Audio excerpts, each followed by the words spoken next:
Baik, Assalamualaikum warahmatullahi wabarakatuh.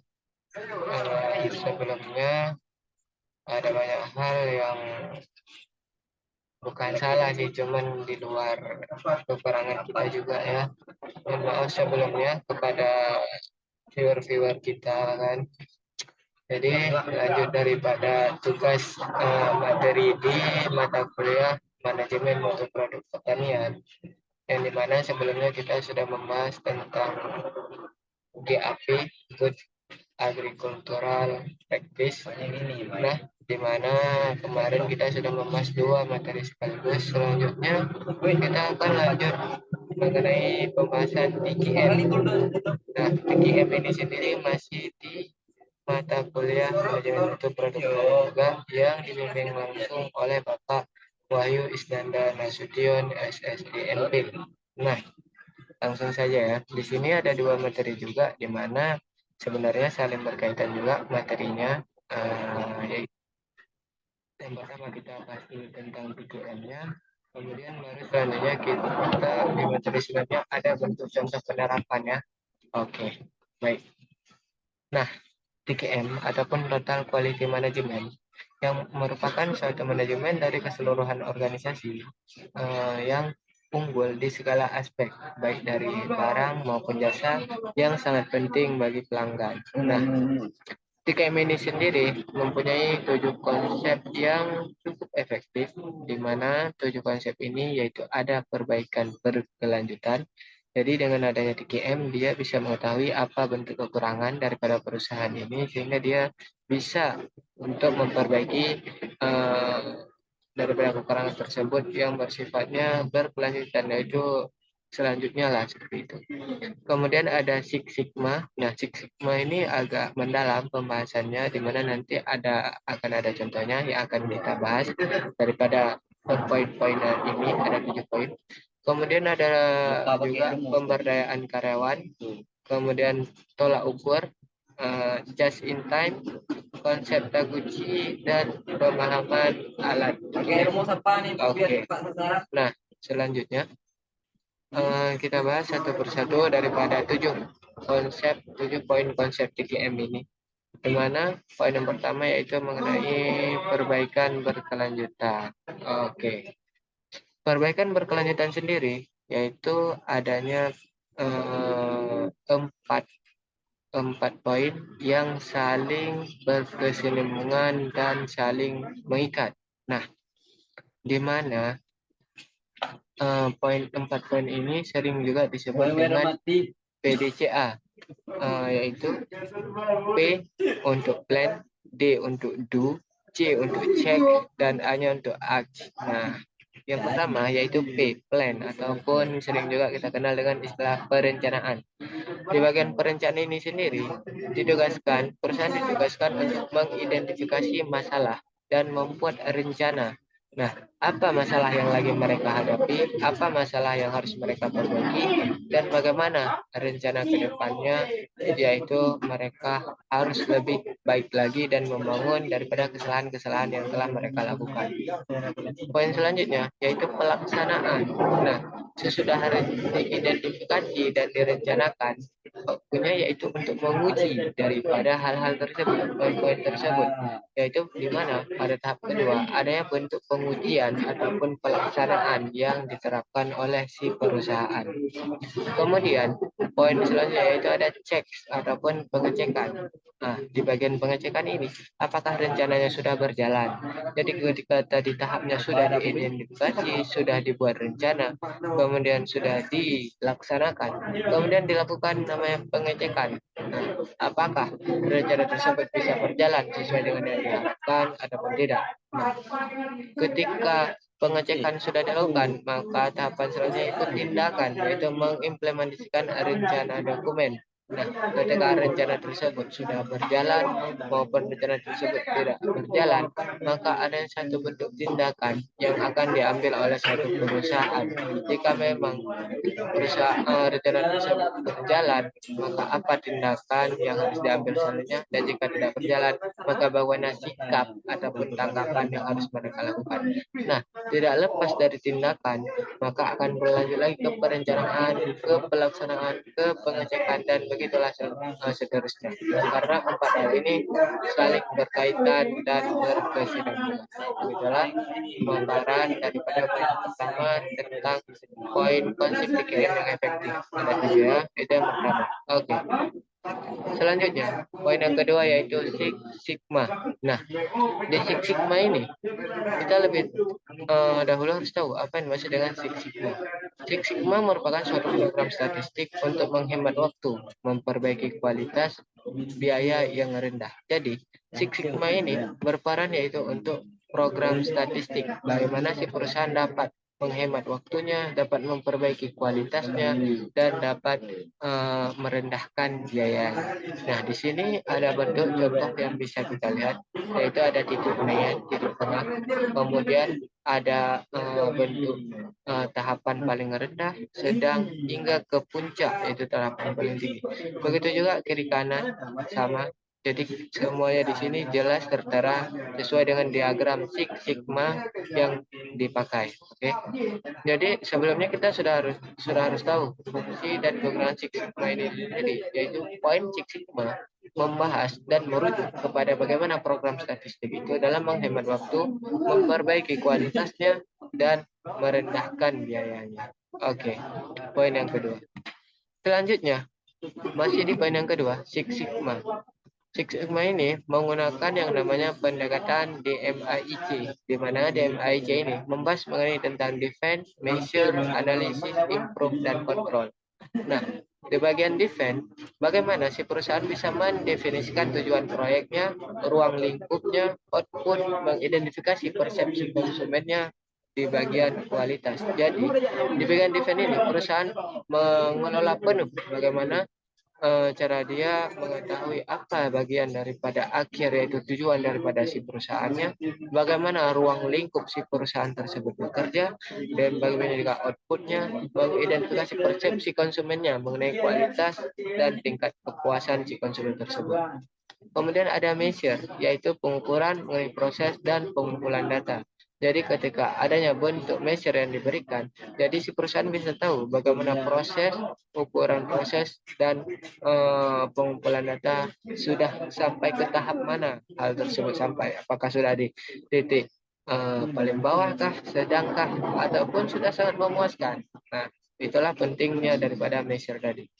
Kemudian adanya tahapan analisis, di mana dalam tahap menganalisis ini yaitu data secara berkala. Jadi dia ada step by stepnya yang harus mereka perhatikan. Kemudian ada improve, yaitu bagian dari mengembangkan atau memodifikasi proses dan prosedur yang ada. Jadi bagaimana mereka mengembangkan dan memodifikasi setiap proses dan prosedur yang ada.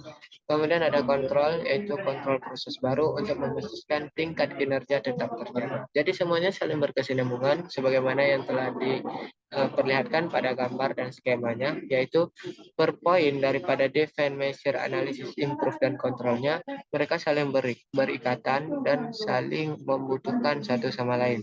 Nah, ketika pada tahapan mendefinisi, mengukur, menganalisis, mengembangkan, hingga sampai kepada tahap memastikan tingkat kinerjanya, apakah sudah berada di titik paling rendahkah, atau sedangkah, atau bahkan sampai di tahap kepuasan konsumen yang tinggi, maka hal tersebut perlu dibedah dan dipertimbangkan kembali. Oke. Selanjutnya, poin yang ketiga daripada 7 poin TKM tadi, yaitu ada pemberdayaan karyawan. Dalam poin ini, memperluas pekerjaan karyawan sehingga penambahan tanggung jawab dan kewenangan dipindahkan ke level yang serendah mungkin dalam organisasi. Mungkin ini lebih ke bagian tenaga kerjanya. Oke. Nah, dalam membangun pemberdayaan karyawan ini sendiri, ada poin-poin yang perlu diperhatikan, seperti membangun jaringan komunikasi yang melibatkan karyawan itu sendiri, kemudian mengembangkan pengawas yang terbuka dan sportif, memindahkan tanggung jawab dari kedua manajer dan staf kepada karyawan produksi, membangun organisasi dengan moral yang tinggi, menciptakan struktur organisasi yang formal sebagai tim dan siklus kualitas.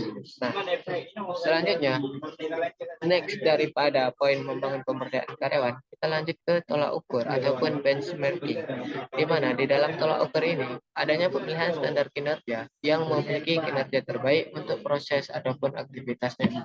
Nah, di dalam tolak ukur ini, jadi adanya bentuk eh, standar kinerja. Nah, standar kinerja ini merupakan tolak ukur yang diajukan sebagai suatu bentuk acuan di mana kinerja terbaik untuk proses ataupun aktivitasnya sudah sejauh mana dicapai oleh si perusahaan tersebut. Nah, dalam bidang standar kinerja ini ada banyak hal yang perlu diperhatikan yang akan menjadi tolak ukurnya, baik dari segi karyawan, dari perusahaan, bahkan dari kepuasan konsumennya sendiri. Jadi semuanya itu berpengaruh kepada standar kinerja terhadap tolak ukur. Oke. Poin selanjutnya adanya just in time ataupun JIT, di mana dalam sistem JIT ini dirancang untuk menghasilkan atau mengirim barang pada saat dibutuhkan. Nah, JIT ini sendiri berkaitan dengan kualitas dalam tiga cara. Nah, yaitu memotong biaya kualitas, meningkatkan kualitas, dan kualitas yang lebih baik berarti persediaan yang lebih rendah dan lebih baik, lebih mudah untuk menggunakan sistem JIT.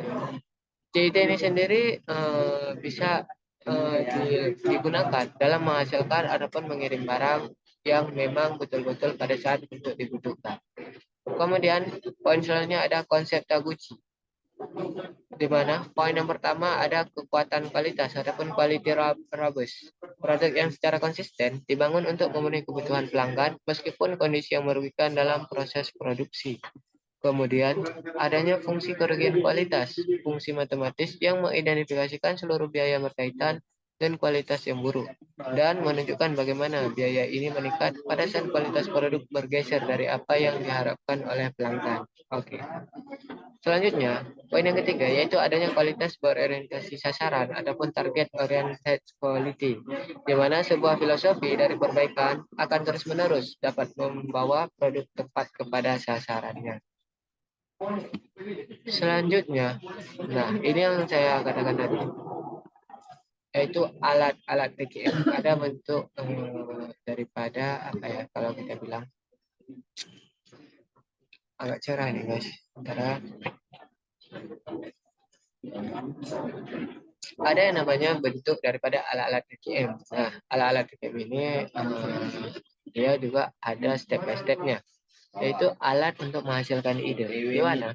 Step pertama yaitu lembar periksa sebuah metode organisasi dari pencatatan data. Nah, begini dia. Ada catatannya yaitu ABC-nya. Kemudian ada bulannya. Bulan 1, 2, 3 dan seterusnya. Jadi ada bentuk lembar periksa untuk sebuah metode organisasi dari pencatatan datanya. Kemudian dilanjutkan dengan diagram pencairan. Apa nih diagram pencair? Sebuah grafik dari nilai salah satu variabel dengan variabel lainnya, yaitu ketidakhadiran dan produktivitas. Oke. Kemudian ada diagram penyebab dan efek sebuah alat yang mengidentifikasikan elemen proses ataupun penyebab yang mungkin mempengaruhi hasil, yaitu adanya material dan metode, tenaga kerja, mesin-mesin, dan apa efek yang ditimbulkan daripada poin-poin tersebut. Nah, itu untuk alat dalam menghasilkan ide-ide. Selanjutnya ada alat untuk mengatur data, di mana alat mengatur data yaitu grafik monitor, yaitu sebuah grafik yang mengidentifikasi dan plot masalah serta cacat dalam urutan secara menurun dari frekuensi. Ada kayak bentuk diagram di sini yaitu frekuensi dan persentasenya. Jadi kita bisa tahu seberapa besar frekuensinya dan seberapa besar persentase yang dihasilkannya. Jadi diagram ini akan lebih mengarahkan kita dalam mengetahui data yang diatur oleh si perusahaan. Selanjutnya step selanjutnya yaitu adanya diagram alur ataupun diagram proses, diagram yang menggambarkan langkah dalam sebuah proses. Nah,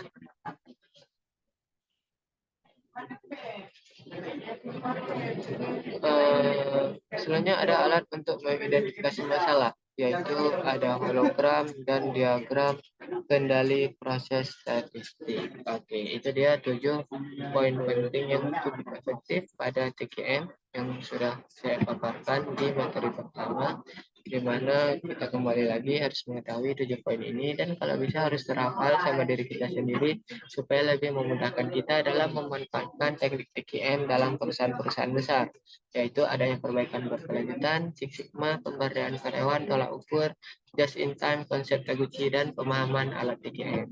Nah, jika ketujuh poin yang cukup efektif ini sudah kita pahami, maka penerapan TKM akan sangat memudahkan kita guys dalam keseharian kita di perusahaan kita sendiri. Oke. Nah, setelah kita mengetahui materi daripada TKM, materi selanjutnya kita lanjutkan dengan bagaimana sih penerapan yang sudah diterapkan oleh perusahaan-perusahaan besar dari TKM ini. Nah, di sini ada PT BNI, Bank Negara Indonesia. Nah, bank ini profil singkatnya yaitu berdiri pada tanggal 5 Juli 1946 dan merupakan yang pertama milik negara yang lahir setelah kemerdekaan Indonesia. Cukup cukup menarik ya guys ya. Oke, nanti mungkin bisa dibaca sendiri ya ini profil Bank BNI, mungkin di searching di Google juga ada. Kita fokus ke penerapan mereka aja kepada si TKM ini. Nah, visi misinya begitu juga, visi dan misi BNI, kemudian juga budaya kerjanya. Oke, kita tengok apa budaya kerja daripada Bank BNI ini sendiri. Budaya kerja Bank BNI yang disebut dengan prinsip 4 apa nih? 46 merupakan tuntutan perilaku insan BNI yang terdiri dari 4 nilai budaya kerja. Oke, yaitu ada profesionalisme, integritas, orientasi pelanggan, dan perbaikan tiada henti. Asik juga ini. Poin yang keempat yaitu perbaikan tiada henti. Jadi mereka selalu menganalisis apa kekurangan-kekurangannya, kemudian mengukur bagaimana kekurangan-kekurangan mereka, dan mereka mencoba untuk terus-menerus memperbaiki daripada kekurangan-kekurangan tersebut ya guys ya. Nah, ini dia penerapan TKM di BNI ini. Bagaimana? Total Quality Management merupakan strategi manajemen yang ditujukan untuk menanamkan kesadaran kualitas pada semua proses dalam organisasi, di mana penerapan TKM di mereka ada 5 poin nih. Ada asuransi ataupun keyakinan, reliability ataupun keandalan, tangibles fisik nyata, empati, dan responsif yaitu daya tanggap. Nah, kesimpulannya sendiri, secara umum, kualitas Bank BNI Partner mampu memberikan layanan yang memuaskan dan membuat nasabah menjadi loyal. Hal tersebut dibuktikan.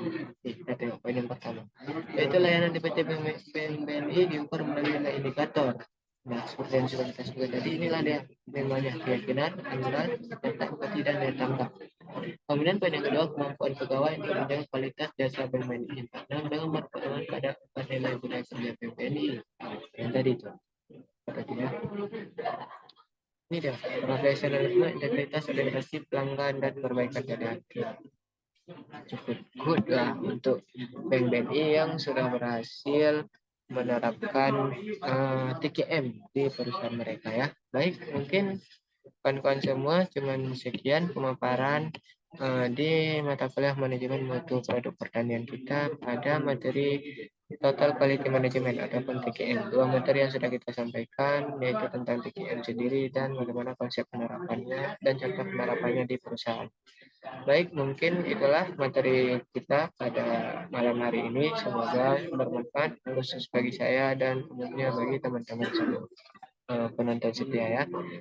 Terima kasih juga saya ucapkan kepada yang terhormat Bapak Wahyu dan Nasution yang telah memberikan materi kepada kami. Semoga bermanfaat juga untuk kita semua. See you next time in video. Assalamualaikum warahmatullahi wabarakatuh.